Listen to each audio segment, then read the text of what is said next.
é o grande, o maior santo tibetano. A história de Milarepa é contada desde o século XI até o século XX por todas as escolas tibetanas como um exemplo de uma pessoa que criou um karma muito pesado para ele, um karma que o levaria certamente a renascer nos infernos e que ele, por força de sua prática, conseguiu se iluminar durante a vida dele e, portanto, escapar desse karma e passar para a eternidade. Então, vamos começar com a nossa palestra. Topaga. Topaga é o nome de nascimento de Milarepa. Nasceu em 1052 e viveu até 1133, portanto, faleceu com 81 anos. Uma longa vida, durante 30 anos dos quais ele se dedicou apenas ao ensinar e transmitir o Dharma. Seu pai era Nila Dorje Sengye, um rico mercador de tecidos, mas que não começou a vida rico. O pai dele, avô de Topaga, era muito rico, mas caiu em desgraça em uma das crises, digamos, do Tibete e perdeu toda a fortuna. Então, Nila, filho dele, se retirou e foi para a vida comercializar tecidos e refez a fortuna dele. Quando Topaga nasceu, Nila, seu pai, estava fora de casa. E então a mãe mandou um mensageiro participar ao pai o nascimento do filho. Por causa disso que o filho deu o nome, o pai Nila deu ao filho o nome de Topaga, que significa boa nova. Ele voltou imediatamente para casa e para conhecer o filho varão, e lá ficou por um bom tempo. Topaga teve uma irmã 4 anos depois. Ele teve uma irmã 4 anos mais jovem, evidentemente. Como Nila era um muito bom homem e bastante rico e bastante generoso com seus vizinhos e com a aldeia na qual ele morava, a família era muito admirada por parentes e vizinhos na cidade em que moravam. Mas pouco depois, o pai de Topaga, Nila, ficou doente e fez um testamento. Nesse testamento, ele nomeia os tios de Topaga, que eram irmão e irmã de Nila, do pai dele, para a guarda da propriedade até Topaga fazer 15 anos. Os tios, então, passam a... O pai, logo depois desse testamento, nesses quadrinhos, no quadrinho inferior à direita, a morte do pai, porque o pai, ao falecer, os tios, então, representados na figura da esquerda, se mudam para a casa do pai, tomando como sua propriedade, assumem os bens do pai, ok? E passam a escravizar a família descendente de Nila, escravizar a mãe de Topaga, a irmã de Topaga e o próprio Topaga. E assim foi uma vida muito difícil para os 3 descendentes de Nila, essa usurpação da propriedade dos bens que os tios paternos fizeram. Okay?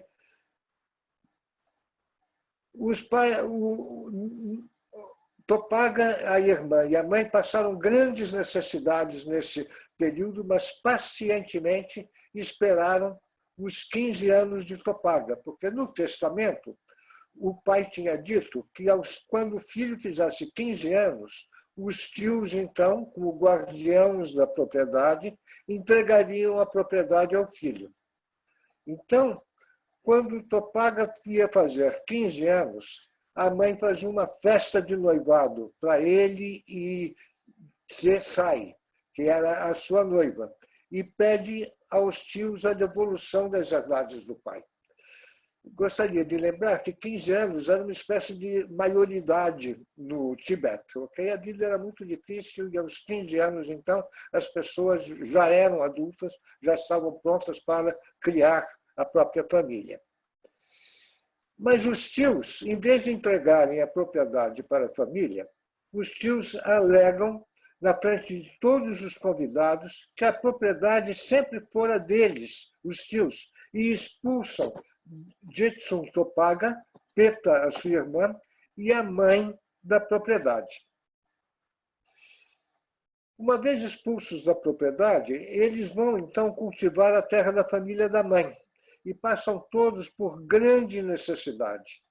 A mãe fica doente de raiva e urge Topaga a aprender magia negra para vingar-se dos tios e da família dos tios, que tinham ocupado a casa e todas as propriedades e bens do pai de Topaga. Então, acontece que a mãe vende metade da propriedade da terra dela, mãe, e para que Mila possa estudar magia negra com um professor que se dispôs a ensinar Topaga. Mas esse professor ensina apenas mágicas muito leves, e Topaga acha que não serão suficientes para vingar a mãe. Então, ele insiste muito com o professor de magia negra, e esse professor, então, mediante troca de trabalho de Topaga arando a terra dele, ensina magias mais profundas apenas para Topaga. Quando Topaga se sente pronto, ele vai, então, volta para a casa da mãe e vai para a casa do tio para vingar a mãe, então. Chegando na casa do tio, o tio estava se casando um filho dele e tinha uma grande festa com muitos convidados. A casa do tio, ou a casa que era de Mila e que agora está sendo ocupada para o tio, era uma casa elevada do chão e ficava suspensa sobre uma coluna central. Topaga, então, provoca uma grande catástrofe.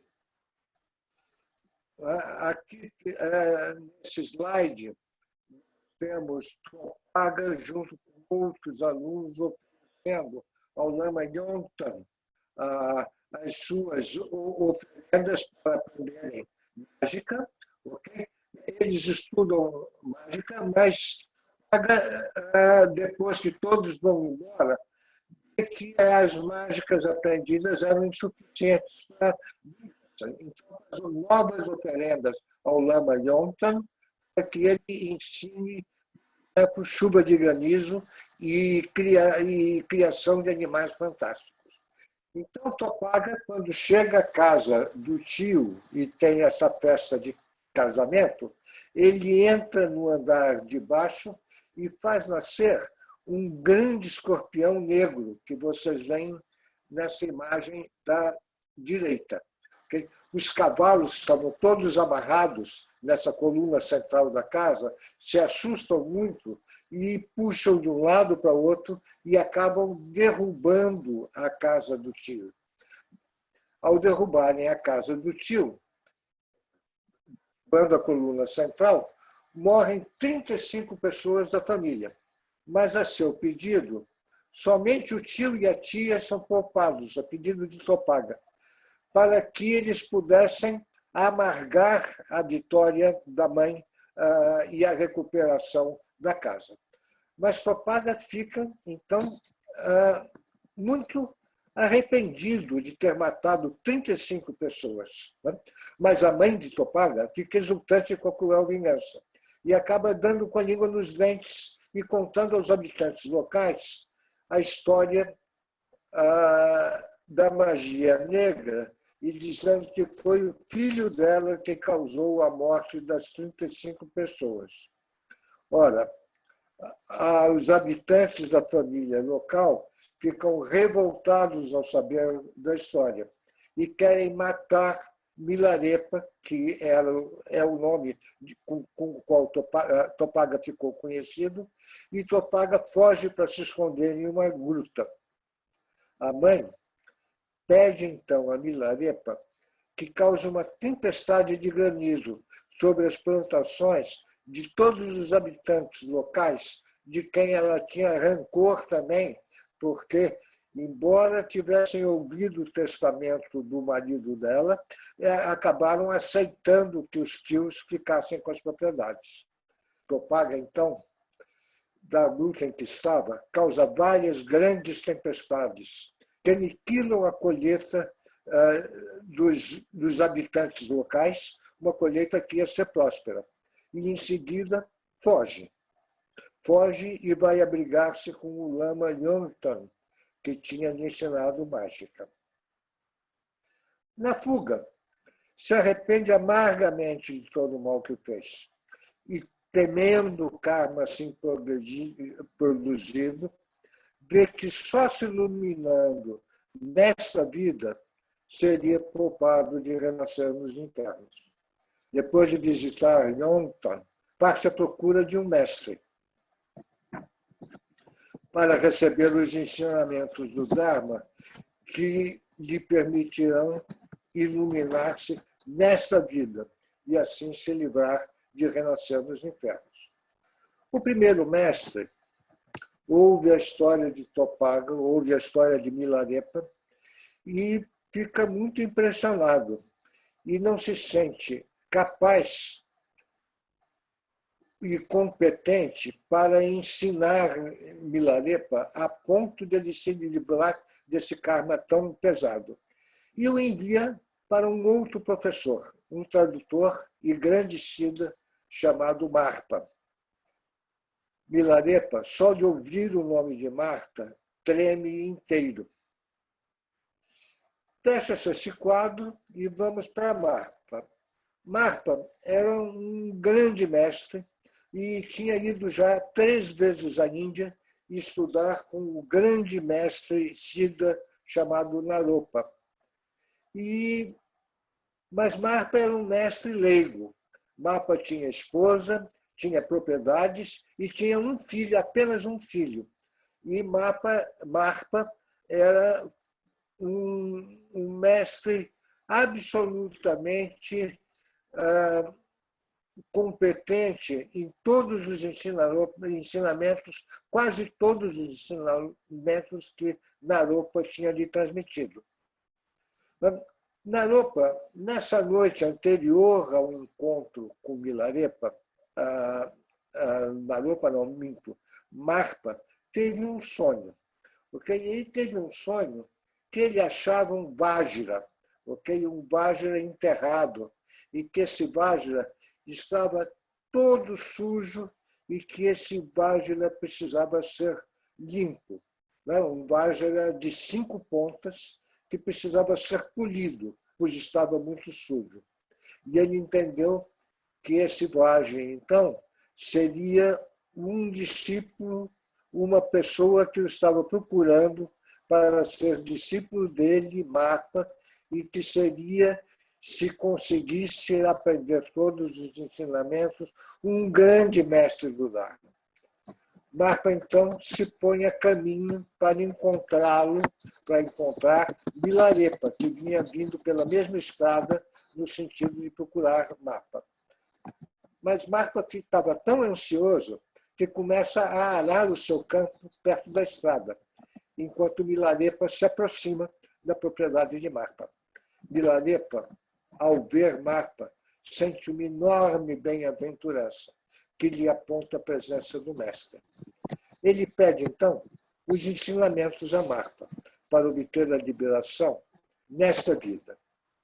Marpa ouve-o, fingindo indiferença, e pede a Milarepa Bom, eu vou mostrar esse slide antes de prosseguir a história. Essa aqui é o quadrinho superior à esquerda, é a chuva de granizo que, a pedido da mãe, a Milarepa produziu para espantar e assustar os habitantes do vilarejo local. Aqui estão os vilarejos, então, se armando para proteger Marpa, do lado direito. Marpa se esconde em uma gruta, e o quarto quadrinho à direita, embaixo, é Marpa procurando Yontan outra vez e procurando conselho para Yontan, dizendo arrependido que gostaria de encontrar um mestre para ver se se liberava desse karma. Então, ele encontra Marpa. Marpa ouviu um pedido de ensinamentos de Milarepa e pediu, então, que Milarepa continuasse arando o campo dele até completar o campo para preparo do plantio e ficar pronto para semear. Marpa, em vez de se mostrar o ser compassivo que era por ser um grande mestre, mostra-se perante Milarepa tirânico e mal-humorado. Em vez dos ensinamentos, manda ele fazer uma torre circular no cume da montanha a leste, tirando e carregando pedras de outro local e trabalhando sozinho por conta própria.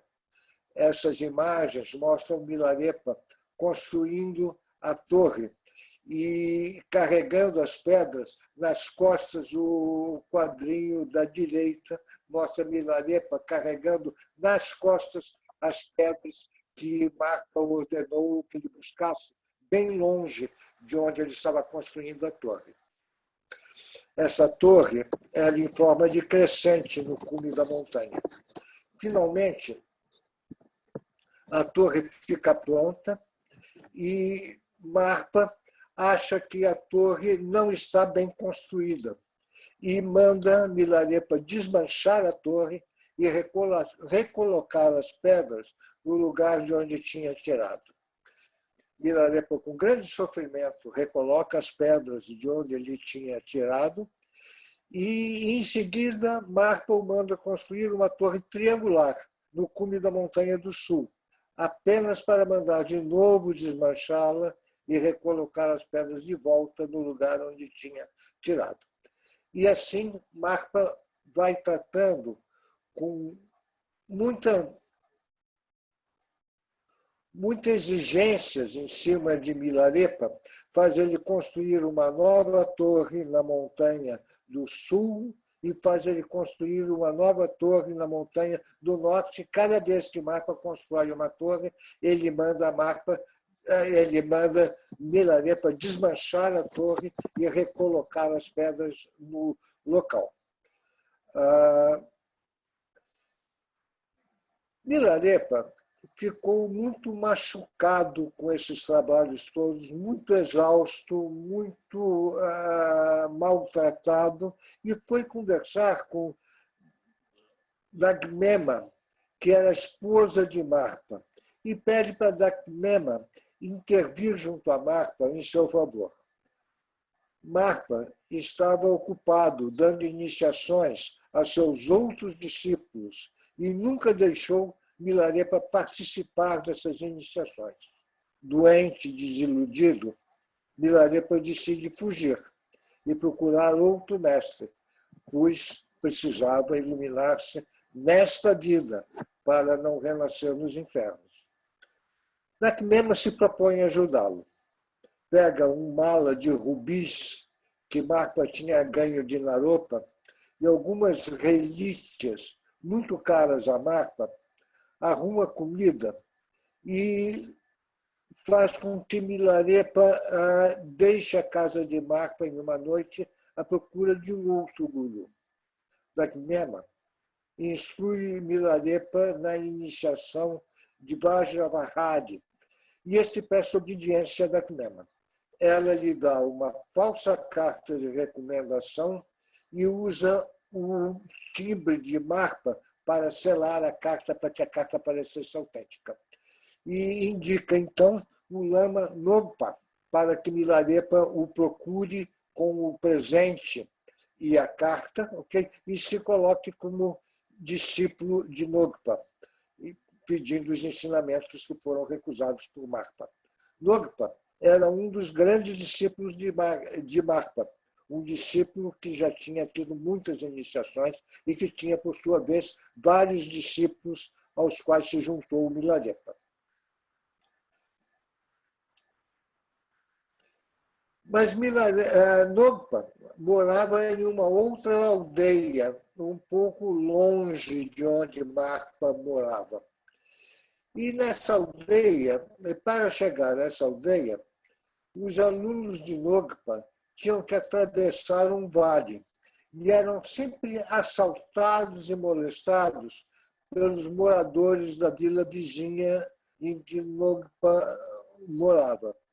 E Nogpa, então, ouvindo a história de Milarepa e sabendo dos poderes mágicos que Milarepa tinha, pede que Milarepa dê uma lição aos moradores dessa vila para que os seus alunos não sejam mais assaltados nem molestados pelos seus habitantes. Milarepa não queria fazer essa mágica, mas causa uma tempestade de granizo na vila e destrói as colheitas e mata os animais.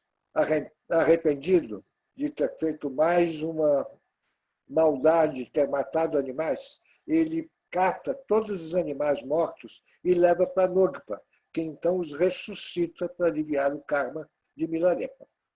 E assim vai. Terminada a iniciação que Nogpa estava dando a esses alunos, aos quais se juntou Milarepa, Milarepa fecha-se em uma gruta para meditar sobre a orientação de Nogpa. E essas meditações normalmente duravam um tempo longo, 3 meses, 4 meses. E Nogpa ia sempre à porta da gruta para saber se Milarepa estava fazendo progressos. Mas depois de algum tempo, ele percebe que não há progressos na meditação de Milarepa e fica muito surpreso de não haver progressos e se perguntando por que estava acontecendo isso. E enquanto ele se perguntava por que estava acontecendo isso, Marpa, por sua vez, manda um mensageiro a Nogpa para convidar Nogpa e os alunos de Nogpa para uma cerimônia em casa dele, Marpa, e pede para Nogpa devolver o seu fugitivo e desgraçado aluno. Então, acontece que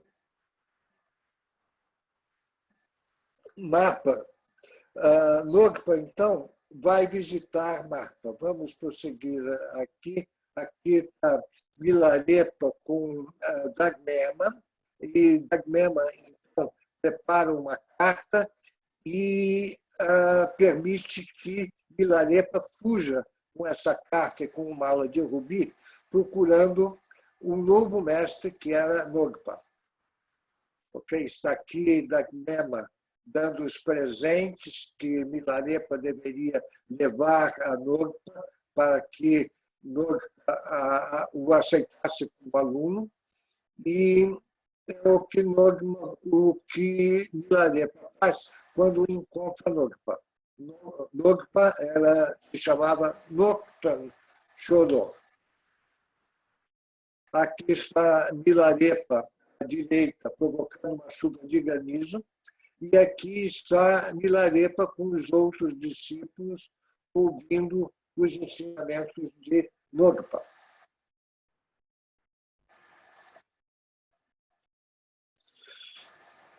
Nessas outras imagens, vocês veem Milarepa apresentando os animais que morreram na chuva de granizo e pedindo ajuda de Nogpa para ressuscitar esses animais de tal forma que eles não ficassem, além do karma de ter matado 35 pessoas, com o karma negativo de ter matado tantos animais com a chuva de granizo.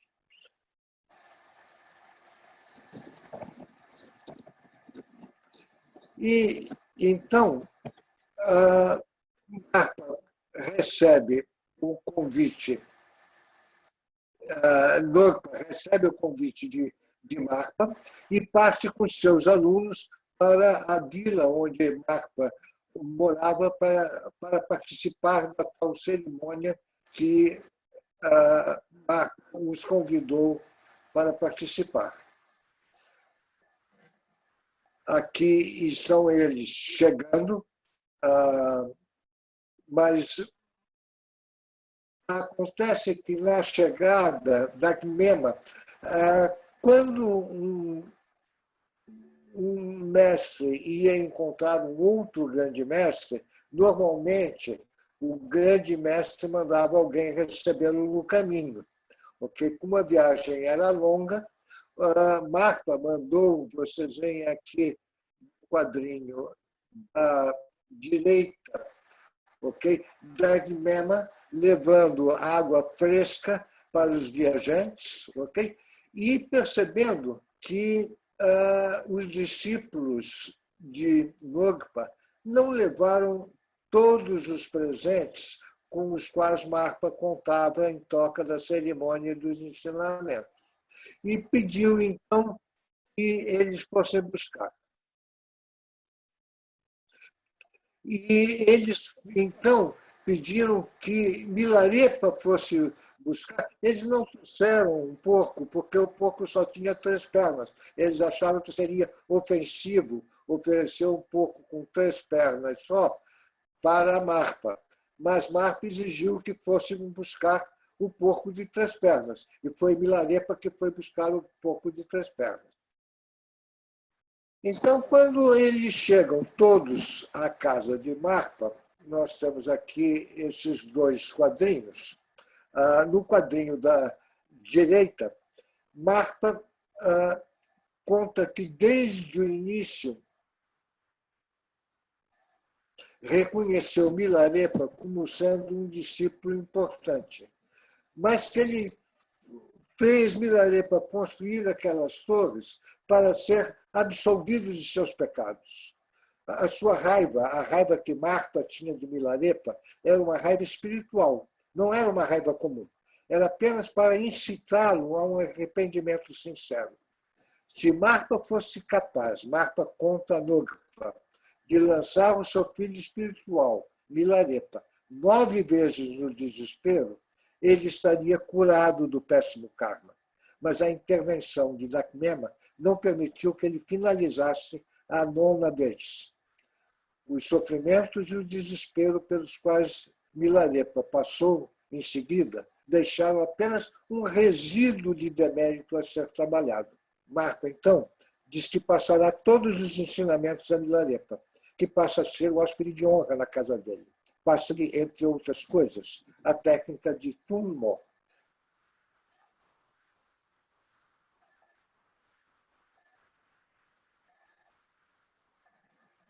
Mas a técnica de Tunmo é uma técnica de respiração que faz os ventos do corpo caminharem pelos 2 canais, ascendente e descendente, ao longo da espinha dorsal do seu praticante, e esse praticante tem o corpo aquecido por esse vento da sua respiração. Então, ele pode, fazendo esta prática do Tunmo, meditar em grutas geladas no alto das montanhas, sem sentir frio. E esse ensinamento foi passado a Milarepa. Marpa inicia também um treinamento meditativo de Milarepa, encerrando em uma gruta, onde ele passa 11 meses. Ao terminar, Milarepa canta uma canção para Marpa, falando das suas realizações. Marpa, então, diz que Milarepa, como aluno, excedeu as suas melhores expectativas. Mila, então, volta à caverna para continuar a meditação por anos a fio, enquanto Milarepa estava na caverna, Marpa foi à Índia mais 2 vezes. Agora, Marpa, já envelhecido, já passado em anos, juntou-se aos seus juntou todos os seus melhores discípulos e distribuiu entre eles os textos que ele trouxe da Índia e as relíquias de Naropa. Milarepa, então, tem um sonho com a casa da mãe dele, que ele nunca mais tinha visto, com a mãe destruída e a mãe morta, e pede permissão a Marpa para visitar a sua região natal, que ficava bem longe, no meio das montanhas. Marpa, a duras penas, consente que Milarepa, então, viaje para visitar a mãe, mas diz que eles nunca mais se verão, que Marpa, então, nesse período em que Milarepa estaria fora, faria passagem, okay? E que eles não voltariam a se ver. Marpa conclui os ensinamentos a Milarepa e ele e Dagmena levam, então,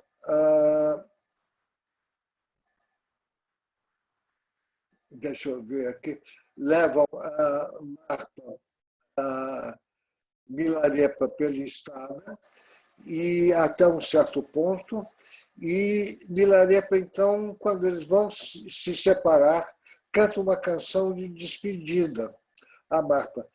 Milarepa tinha uma voz muito linda e era um grande compositor de canções, e as canções dele transmitiam, pela beleza da música, os melhores ensinamentos que Marpa tinha lhe passado. E Marpa e Dagmena, então, ouvem a canção de despedida de Milarepa e lhe respondem também com canções. Marpa dá, nesse momento da despedida, uma carta a Milarepa e pede que Milarepa só abra essa carta quando ele estiver em iminente risco de vida. Milarepa volta, então, à sua terra natal. Encontra sua terra natal completamente destruída, assim como a casa de sua mãe também estava destruída. Ele entra nos escombros da casa da mãe e vê no meio dos escombros o corpo dela morta. Ele procura uma urna, coloca piedosamente os ossos em uma urna, vende a casa e o campo à sua volta e compra suprimentos e vai para a gruta de Draktasso para meditar. É uma gruta no alto de uma montanha com neves eternas, porque a gruta ficava no meio das neves eternas, e lá ele se senta para meditar. Milarepa passa anos nessa gruta. A comida acaba e ele passa a se alimentar apenas com urtiga e vai ficando meio esverdeado de se alimentar apenas com urtiga. Por causa disso, que quase todas as representações de Milarepa representam Milarepa, primeiro com com a mão nos ouvidos, porque ele cantava e ouvia o eco dos seus cantos nas montanhas. E segundo, sempre meio esverdeado, de tanto comer urtigas. Ficou muito magro. Suas roupas se desfizeram e se reduziram a uma fina coberta de algodão, chamado repa. Daí que ele passou a se chamar Milarepa. E ele se aquece no inverno, então praticamente meditando nu nas cavernas geladas dessa montanha, ele se aquece através da prática do Tumbon. Há muitos episódios nesses anos em que Milarepa ficou nessa gruta. Por exemplo, um encontro com 4 caçadores que lhe foram roubar. E como viram que ele não tinha nada, pensaram que ele tivesse escondido nessa gruta as suas riquezas. e tentaram matá-lo, e disseram que iam matá-lo se ele não contasse onde estavam as riquezas. Como ele não tinha nada, os caçadores acabaram matando Milarepa. Matando, não, jogando Milarepa do alto da montanha. E quando entravam na gruta outra vez para procurar as riquezas, os tesouros supostamente escondidos por Milarepa, eles encontravam Milarepa de novo meditando dentro da gruta. Então, depois de jogarem Milarepa 3 vezes da montanha e, ao entrarem na gruta, encontrarem Milarepa dentro da gruta outra vez, eles fugiram, correndo, com medo das magias de Milarepa. Esse é um episódio. Depois, ele se encontra com mais caçadores e passa ensinamento aos caçadores, e esses caçadores lhe oferecem a comida que tinha então. Ele sempre desfazia as ameaças que ele recebia dos animais, dos seres das montanhas, dos espíritos das grutas e tudo mais. Ele sempre desfazia o seu medo e as ameaças cantando canções para os animais, para os caçadores, para os assaltantes e para os demônios que o visitavam na gruta. Aí tem mais um episódio, nesse longo período de vários anos, por volta de 20 anos ele passa nessa gruta. Um caçador no vale, na vila que ficava no vale, ao sopé dessa montanha, um caçador canta uma das suas canções. E Peta, a irmã de Milarepa, ouve essa canção. E descobre, então, que essa canção é de Milarepa, porque Milarepa tinha uma voz maravilhosa e ele sempre cantava. Né? Milarepa também tem outra tradução em tibetano, que é o agradável de ser ouvido. Okay? E pergunta aos caçadores aonde ela poderia encontrar a pessoa que tinha lhes ensinado essa canção. Os caçadores contam a Peta, onde encontraram, e Peta vai visitá-lo. Primeiro sozinha, e depois sobe a montanha outra vez com Tsessai, a sua antiga noiva. E como ambas o encontram nu numa caverna gelada, okay? Trazem roupas para ele. Depois das visitas de Peta, sua meditação ficou muito difícil, e ele não conseguiu mais alcançar Samadhi. Então, ele se sentindo fraco, ele pensa que vai morrer antes de se iluminar. E fica apavorado de morrer antes de se iluminar, porque ele iria então renascer nos infernos. E resolve, sentindo esse grande risco, não só o risco da morte, mas o risco de renascer nos infernos, ele abre a carta que Marpa tinha lhe passado, para que Marpa tinha lhe passado e tinha lhe pedido que só abrisse em caso de risco de vida. E ele, então, ao abrir essa carta, encontra as exatas instruções para prosseguir no seu treinamento até alcançar a iluminação. Houve, entretanto, então, Marpa voltou às práticas, as práticas voltaram a funcionar, ele voltou a alcançar Samadhi nas suas meditações e continuou meditando nessa gruta. A velha tia, irmã do pai, que tinha usurpado da sua herança, o procura. O tio tinha falecido e ela o procura e pede perdão antes que ela morra. Milarepa acolhe a tia e a perdoa.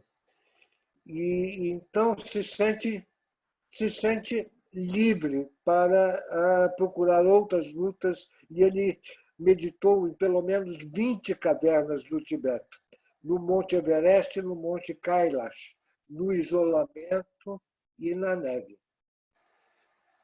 Então, nós temos aqui Marpa, a despedida de Marpa, e de não, Marpa encontra o seu discípulo. Ele teve muitos Marpa, desculpe, Milarepa encontra, ele teve muitos discípulos, mas dois em particular foram grandes mestres e muito venerados no budismo.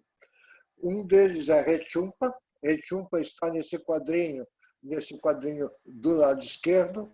Rechumpa foi um grande mestre e biógrafo de Milarepa. Nós conhecemos hoje a história de Milarepa, que viveu em grutas e passou para o Nirvana, nas grutas, né, com corpo de arco-íris. Portanto, ninguém conhecia a história dele, só Rechumpa. Rechumpa escreveu uma longa biografia de Milarepa, que é a base do que nós conhecemos hoje. Essa biografia foi lida, recontada, reescrita, muitas vezes nesses 9 séculos que separam Milarepa do século XX, e todas essas histórias de Milarepa chegaram até nós por causa da biografia de Rechumpa.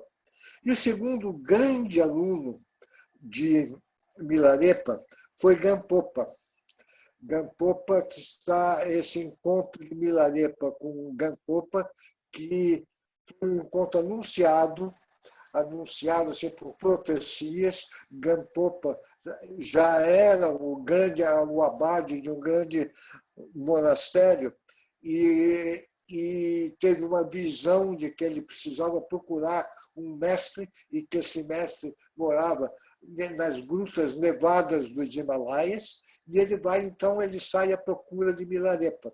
E esse quadrinho retrata o encontro de Gampopa. Gampopa é este mestre aqui ao lado do lado esquerdo do quadrinho à direita, e é o encontro dele com Milarepa. Vocês veem que Milarepa é sempre representado com uma mão no ouvido para falar, para exprimir ou representar a beleza da sua voz e das suas canções.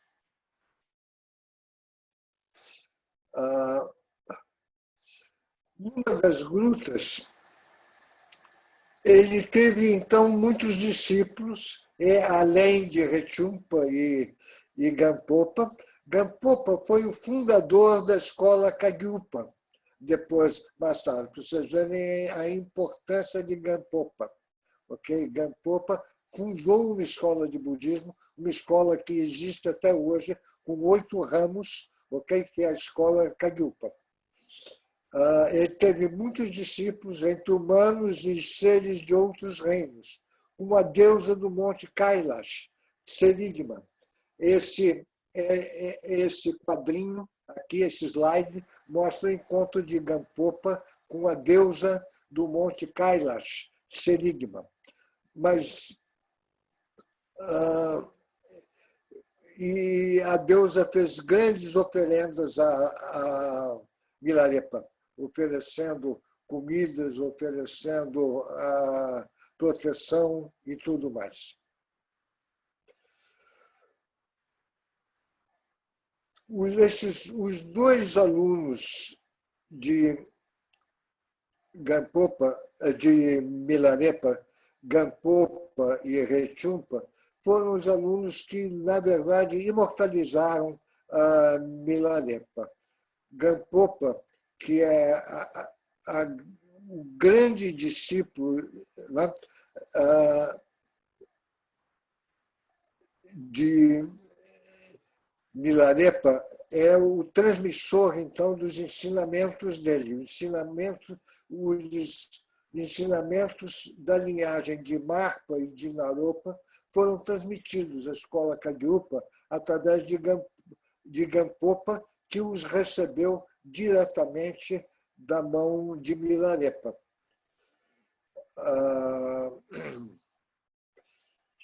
Esses ensinamentos que Gampopa transmitiu para a escola Kagyupa foram depois transmitidos para a escola Gelugpa, por esse mesmo inigualável mestre.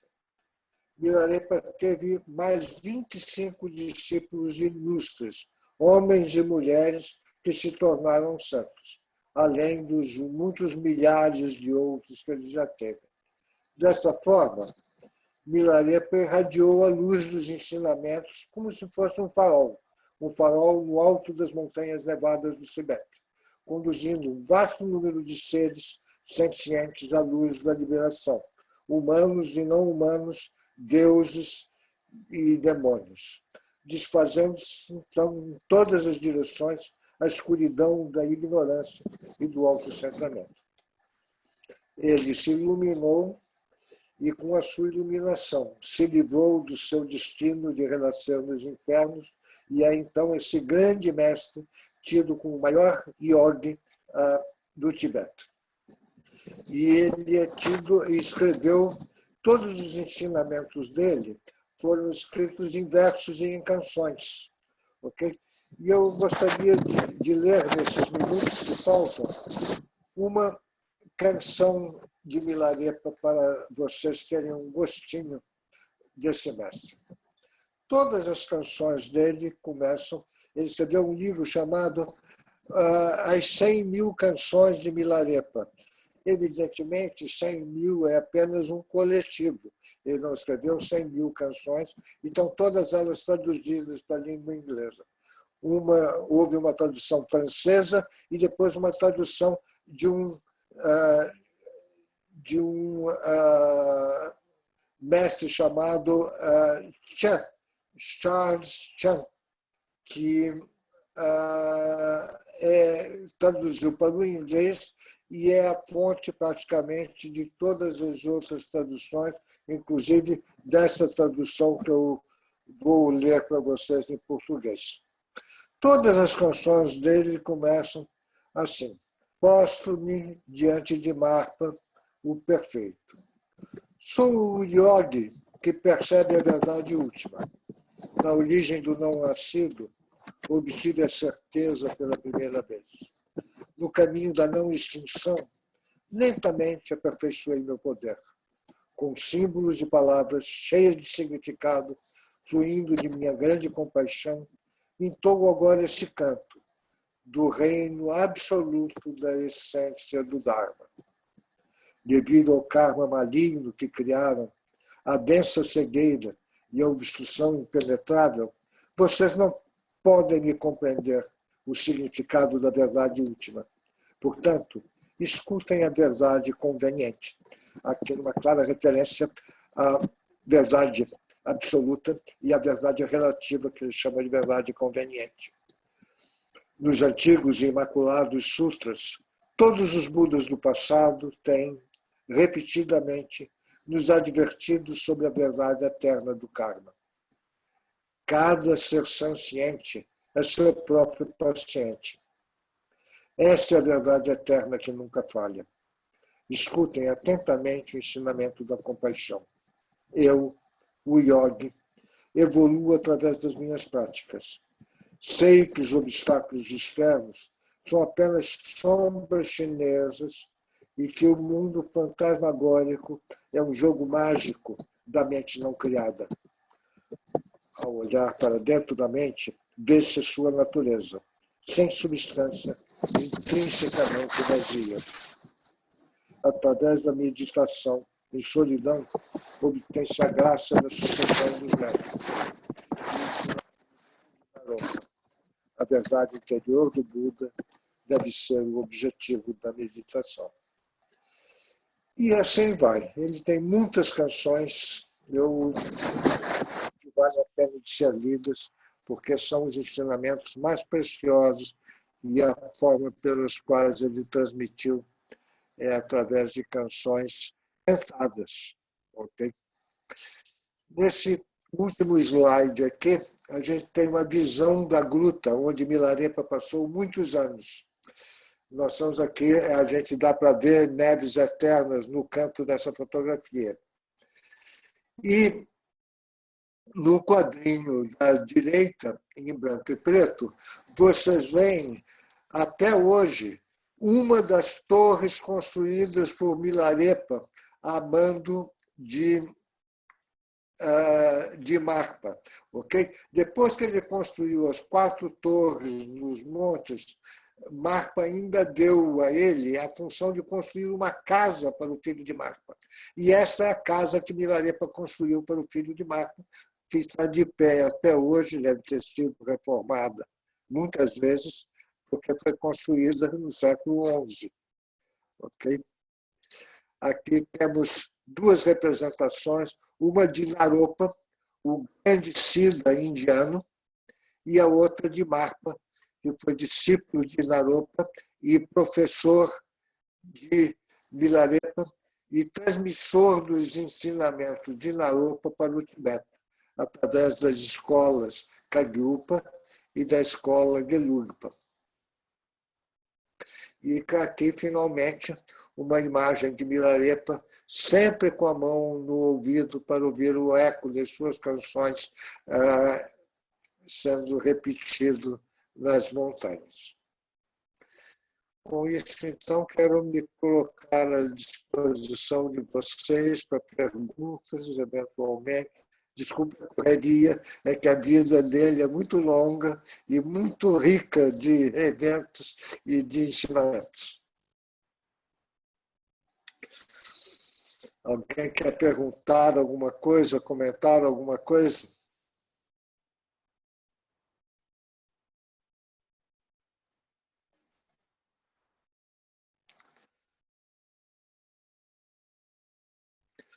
Vocês precisam se desmultiplicar. Deixa eu ver se eu consigo fazer isso aqui. Opa, não.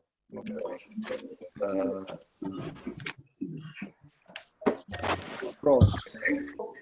E todo mundo possa fazer perguntas. Se quiserem. Milu, você pode mandar essa gravação? Está tocando. Olha, legal.